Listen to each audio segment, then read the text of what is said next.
So I had an idea a while ago of a series of short films I want to make about a little cosmonaut guy who's in outer space, and he's tasked with collecting samples of things, but all he really wants to do is make music and art. And this is not the cosmonaut PD guy, although it will be me. And I wanted it to be in a different language.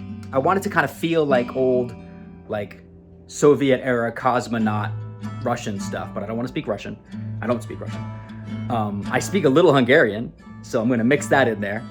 And then I thought so Russian, Hungarian, and Polish. If I could smash those three languages together and create a fictional new language, that's what I want to speak. So anyway, I decided to have ChatGPT help me with this language. So the first thing I did was kind of give it the parameters of what I'm trying to do. And it gave me some steps about phonetics and grammar and vocabulary. So I was like, okay, that's cool. Let's start there. Let's start with phonetics. And so then it gave me a little mix of Polish, Russian, Hungarian for how things would be pronounced. Once you have those phonetic building blocks, then you can move on to vocabulary. So then the next thing I wanted was vocabulary. And so it gave me some simple words at first for cat, water, tree, very simple stuff. And I was like, well, this is going to be in space. This is going to be a cosmonaut working on a space station. So let's come up with some computer terms. And so we got some computer terms for data, machine. So then I said, all right, combining the sentence structure from all three of those languages, Hungarian, Russian, and Polish, let's write a sample sentence. And it gave me this. Slenkro trafin vertif plunir moker. Slenkro trafin vertif plunir moker. That sounds alien and Russian to me. So then at that point, it became obvious to me that I needed to hear what that language sounded like. So I hopped over to 11 Labs, which is a website where you can synthesize a new voice based on an existing voice. I've made a bunch of voices here myself. One of the voices I tried doing was I spoke gibberish. So pure gibberish. And I gave that to the thing. That gibberish ends up sounding a lot like me. So here's just a sample text I did with the gibberish. I never really noticed up until now how serene this place was, how calm. In fact, since I've been here, I haven't heard so much as a small bird chirping.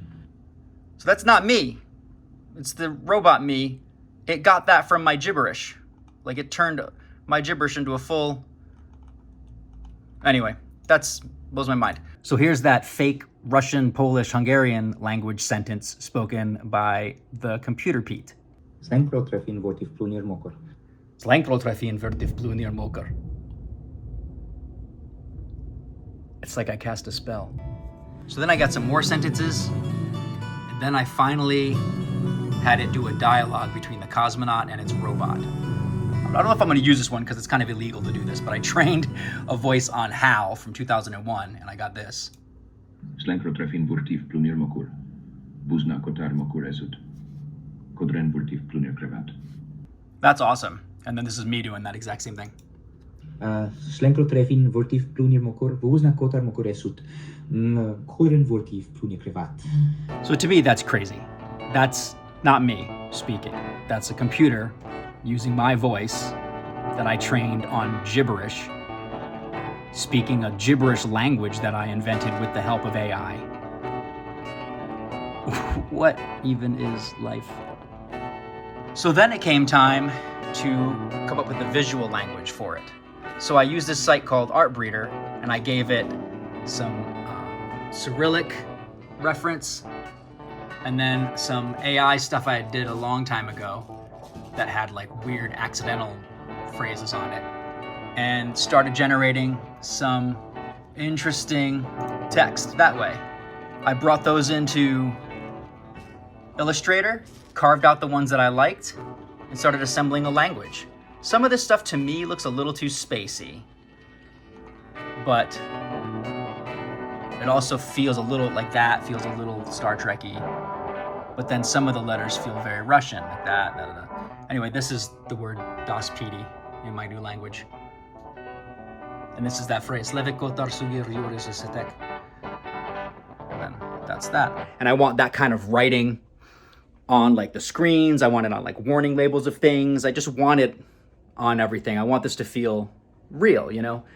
So this allows me now to build out the rest of my world for this little space adventure.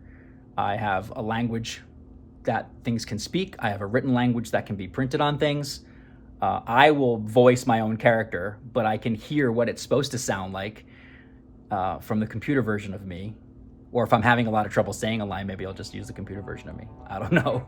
Yeah, so it's exciting to me because that's something I don't think I could have done. I couldn't have done all this years ago without the help of AI, honestly. I could have, it just would have taken me a lot longer. And now I can jump into making the episodes, which is what I really want to do.